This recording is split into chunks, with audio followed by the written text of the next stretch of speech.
Bienvenue dans une nouvelle vidéo actualité.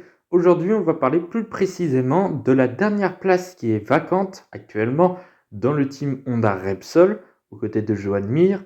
Marc Marquez est parti chez Gresini, maintenant c'est officiel. Mais maintenant, Honda cherche donc son deuxième pilote. Et la semaine dernière, un nouveau pilote est apparu comme candidat, Luca Marini. Et oui, le pilote italien qui est déjà sous contrat avec le team VR46 pour l'année prochaine, eh bien, pourrait finalement être dans le team HRC l'an prochain. Et le pilote qui pourrait le remplacer dans ce même team, ce serait Fermin Aldeguer, le pilote Moto2. On parle de tout ça dans cette vidéo. N'oubliez pas de liker, partager, commenter et surtout vous abonner à la chaîne, c'est très important. On est parti. Et oui, ça peut paraître surprenant comme ça, mais apparemment, eh bien, le team HRC, le team Honda Repsol, le team d'Alberto Pucci, aurait donc bien pris contact avec Luca Marini pour qu'il devienne eh bien, tout simplement le coéquipier de Joan Mir dès la saison 2024. La rumeur est arrivée la semaine dernière et j'étais très surpris, tellement surpris que je l'ai un petit peu mise de côté, cette rumeur. Je pensais que ça allait être encore une rumeur qui allait venir et puis repartir aussi vite qu'elle est arrivée, mais en fait, on a l'impression que la rumeur s'amplifie de plus en plus et même certains acteurs du MotoGP confirment les liens entre Marini et Honda. Alors du côté des deux parties, Luca Marini et Alberto Pucci, on reste plutôt muet sur le sujet.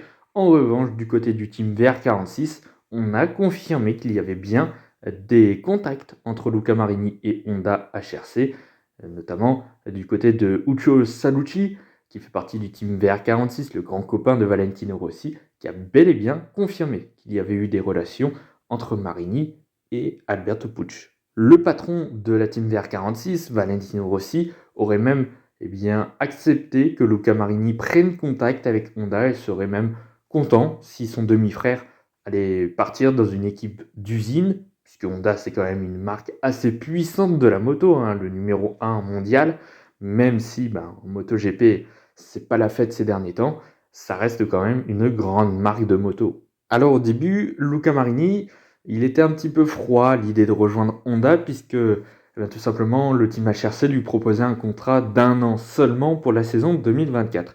Mais apparemment, ces derniers temps, Honda a revu son offre pour Luca Marini et lui aurait donc offert 2 ans de contrat au lieu d'1, donc pour les saisons 2024, mais aussi pour 2025. Et ça a toute son importance. Et là, Luca Marini, avec 2 ans de contrat, il commence un petit peu cogiter. Il est en train de se dire pourquoi pas rejoindre le HRC. Sur le plan sportif, c'est quand même assez osé de quitter Ducati pour rejoindre Honda. Luca Marini, il est quand même sur la meilleure moto actuellement, même s'il pilote la moto de 2022, mais elle est toutefois largement au-dessus de la Honda de 2023. Donc d'un côté sportif, c'est assez osé, surtout il fait partie d'un team familial. Son patron, dans le team VR46, c'est son demi-frère, tout simplement. Donc il est pleinement intégré dans l'équipe. Là, il n'y a pas de souci là-dessus. Donc au niveau de la pression, il n'y en a pas beaucoup. Après, c'est vrai qu'il performe aussi, donc il a totalement sa place. C'est pas juste parce que c'est le demi-frère de Valentino Rossi. Il a totalement sa place en MotoGP. Il n'y a pas de souci là-dessus. Maintenant, ce qui motiverait encore plus Luca Marini, c'est que lui, il veut devenir un pilote de team d'usine, c'est-à-dire développer par lui-même une moto. Ça, c'est ce qu'il veut réellement, c'est son but dans sa carrière en MotoGP. Et pour le moment, c'est ce que lui propose le team HRC. Donc pour le moment, ça coche tout simplement tous les objectifs qu'a Luca Marini dans sa carrière en MotoGP, c'est-à-dire rejoindre un team d'usine et pouvoir développer la moto. Ce qui n'est pas le cas chez Ducati, c'est loin d'être le leader. Le leader de l'équipe, c'est évidemment Francesco Bagnaia. Et puis devant lui, il y a d'autres pilotes, Marco Bezzecchi, Rollerey Martin. Voilà, des pilotes comme ça, même peut-être Johan Zarco éventuellement. Donc niveau développement, dans un team privé, c'est pas possible de pouvoir de lui-même développer la moto. Il a quasiment aucun impact, si ce n'est en fait zéro impact sur la Desmo Sedici GP23. Et puis dans les points positifs, on peut aussi ajouter que le team Honda Repsol, c'est toute une légende. Il y a énormément d'excellents pilotes dans la catégorie MotoGP qui sont arrivés dans ce team totalement mythique. Ça fait 20 ou 30 ans que Honda est associé avec le team Repsol. On a eu Mick Doohan, Alex Crivillé, Nicky Hayden, on a eu Valentino Rossi, Andrea Dovizioso, Dani Pedrosa, Marc Marquez, Jorge Lorenzo. On a eu tellement de bons pilotes, Casey Stoner aussi, d'excellents pilotes qui sont passés par ce team. Franchement, quand on vous demande si vous voulez rejoindre le team Honda Repsol, dans 90% des cas, vous êtes favorable. Ensuite, comme je le disais tout à l'heure, Luca Marini sera beaucoup plus considéré au sein du team HRC, au sein du team Honda, plus que chez Ducati, où il n'a zéro impact sur les motos. Très clairement, on ne lui demande pas son avis pour développer les motos. Vraiment très très peu, à de très rares occasions. Là, au sein du team Honda Repsol, il aura son mot à dire pour développer la moto. On sait que Alberto Puig et les dirigeants de chez Honda prennent plutôt en considération les pilotes Honda Repsol, sans vraiment aller chercher les pilotes LCR, c'est vrai. Donc c'est clair que Luca Marini, en remplaçant Marc Marquez, il aurait son mot à dire sur la moto. Très clairement, et en plus, il pourrait potentiellement devenir le leader de Honda finalement. C'est pas un si mauvais pilote que ça, même s'il est assez jeune, hein. Johann Zarco est plus âgé, a plus d'expérience, et peut-être aussi un peu meilleur quand même que Luca Marini, mais il est d'un team LCR, donc il aura peut-être un peu moins de discussions avec les dirigeants Honda. Et c'est un petit peu regrettable là-dessus.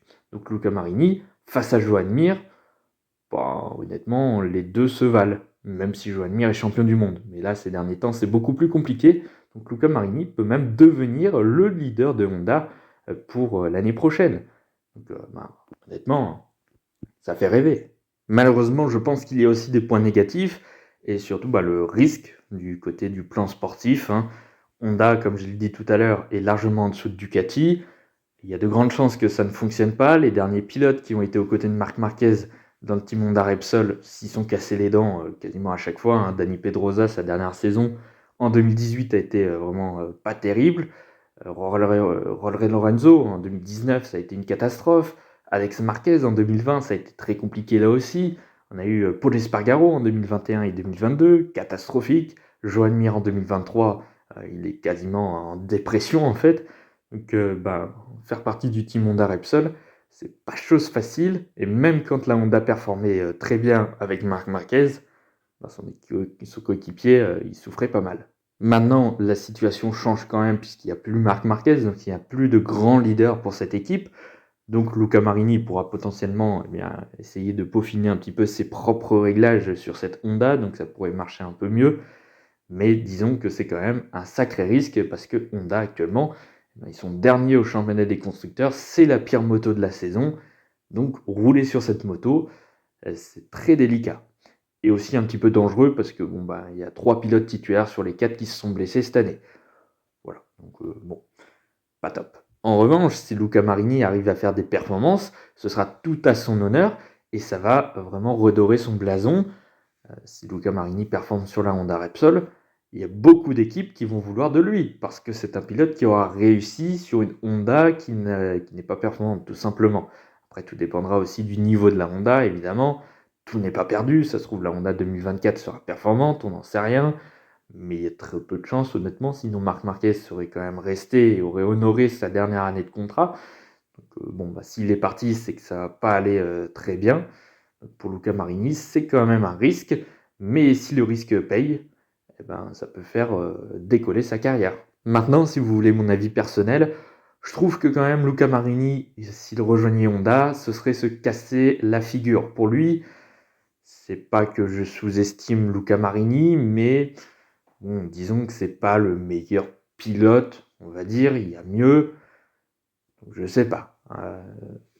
Arriver dans une équipe d'usine pour un pilote qui n'est monté que sur un seul podium, qui s'est fait un peu dominer quand même par Marco Bezzecchi ces 2 dernières saisons, c'est assez juste. Après, ça reste encore un bon pilote. Je me suis déjà trompé sur le cas d'Alex Marquez, par exemple, hein, qui avait quitté le team LCR pour le team Gresini. Je pensais que ça allait pas fonctionner, et puis au final, il a fait 2 podiums, 2 victoires en sprint.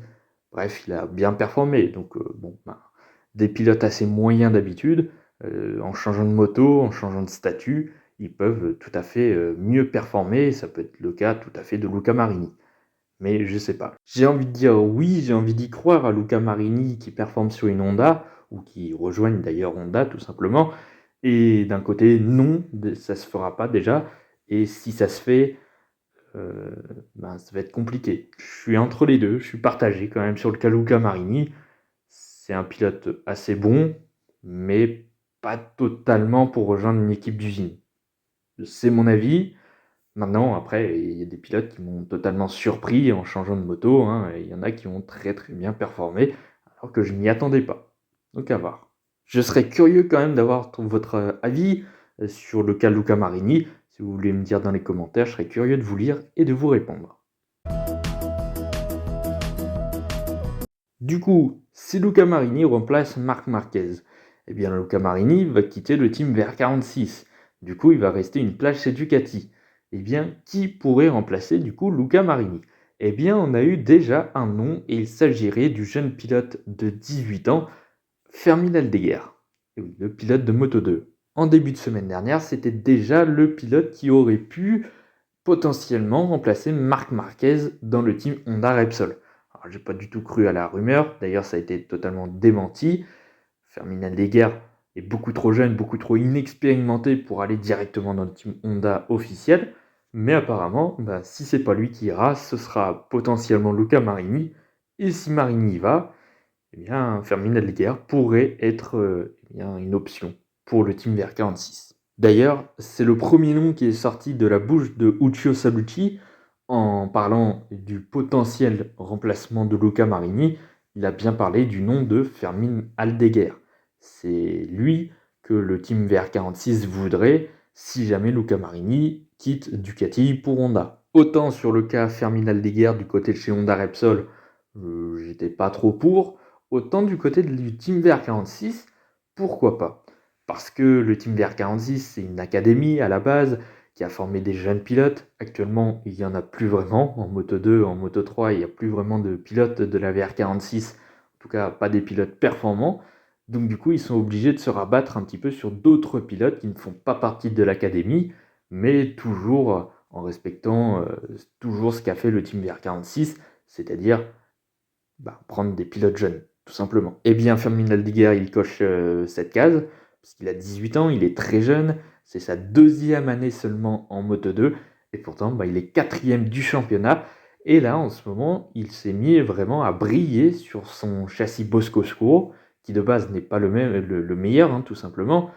Normalement, c'est Calex qui a gagné une grande majorité des courses cette saison, et le seul pilote hors Calex à avoir gagné cette saison, c'est Fermín Aldeguer. Rendez-vous compte que sur les 4 dernières courses de Moto 2, Fermín Aldeguer, il a 3 pole positions et il est monté tout simplement sur les 4 podiums.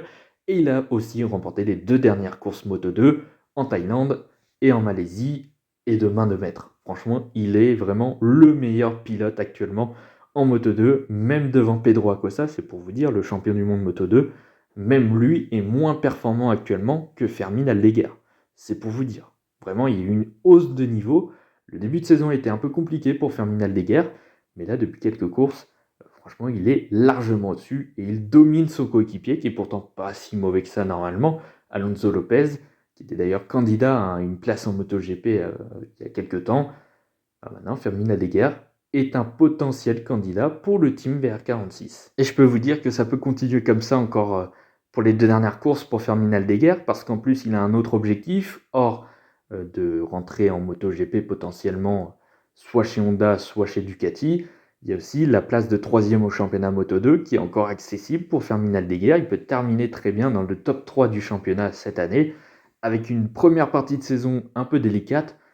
C'est pour vous dire la performance quand même en cette deuxième partie de saison du pilote espagnol. Alors d'un autre côté, son patron actuel dans le team Bosco-Scuro, Luca Bosco-Scuro justement, il n'est pas trop chaud à ce que Fermín Aldeguer parte en MotoGP, forcément, c'est un bon pilote, il voudrait l'avoir encore pour l'année prochaine. Il y a encore des liens entre Bosco-Scuro et Aldeguer pour l'année prochaine. Bon, Luca Bosco-Scuro a tout simplement dit qu'il était trop inexpérimenté pour entrer en MotoGP. Tu m'étonnes, quand tu as un bon pilote comme ça, tu veux le garder pour l'année suivante. On verra ce qu'il en sera. En tout cas, Fermín Aldeguer est bien une option et une bonne option. Maintenant, attention, Fermín Aldeguer, il est justement très jeune. Et c'est un petit peu ce que dit Luca Bosco-Scuro, justement, trop inexpérimenté. D'un côté, il n'a pas si tort que ça, finalement, parce qu'on l'a déjà vu, un pilote jeune, qui était plutôt prometteur, même s'il n'avait pas fait de résultats exceptionnels, c'était Iker Lecuona, qui est un pilote très jeune, qui a commencé très jeune en MotoGP du côté de chez KTM. Et au final, ça n'a pas du tout marché. Il n'a pas été très performant sur la KTM. Et au final, il a terminé en Superbike. Enfin, en tout cas, actuellement, il est en Superbike. Il fait quelques piges cette saison, notamment pour remplacer Alex Rins du côté du team LCR. Mais c'est pareil, même sur cette Honda, il ne performe pas non plus. Il est dans les dernières positions et assez loin. Donc ouais, c'est assez compliqué pour Iker Lecuona. Donc attention que ça ne fasse pas la même chose pour Fermin Aldeguer, un bon pilote. Mais il ne faudrait pas lui casser les ailes trop tôt en MotoGP. Ce serait dommage. Donc là aussi, un petit peu comme Luca Marini, je suis entre le oui, Fermin Aldeguer pourrait très bien rejoindre le team VR46. Il correspond à toutes les valeurs de cette team de Valentino Rossi. Mais d'un autre côté, bon, il est un peu jeune. Il ferait son entrée en MotoGP à 19 ans. Ce qui fait extrêmement jeune quand même. Il serait même plus jeune que Pedro Acosta qui déjà rentre en MotoGP l'an prochain à 20 ans. C'est jeune. Mais Fermin Aldeguer serait encore plus jeune. Donc bon, d'un côté, c'est pas mal pour VR46, c'est un bon pilote. Mais d'un autre côté, attention à ne pas lui briser les ailes, à ne pas lui brûler les ailes. Ce serait dommage. Donc là aussi, j'aimerais bien votre avis un petit peu sur le cas Fermin Aldeguer. Est-ce qu'il rejoindra le team VR46? Et est-ce que vous êtes pour ou contre? Voilà, c'est la fin de cette vidéo. Merci d'avoir écouté jusque-là. N'oubliez pas de liker, partager, commenter et surtout vous abonner à la chaîne, c'est très important. Nous, on se retrouve normalement dimanche pour la prochaine vidéo, débrief pour le Grand Prix de Las Vegas de Formule 1. Du côté de la MotoGP, on se retrouvera le lendemain, le lundi, pour le débrief du Grand Prix du Qatar qui aura lieu ce week-end. Oui, plus que 2 semaines avant la fin du championnat. Ça passe vite. Bref, moi je vous dis à bientôt et à dimanche pour la prochaine vidéo.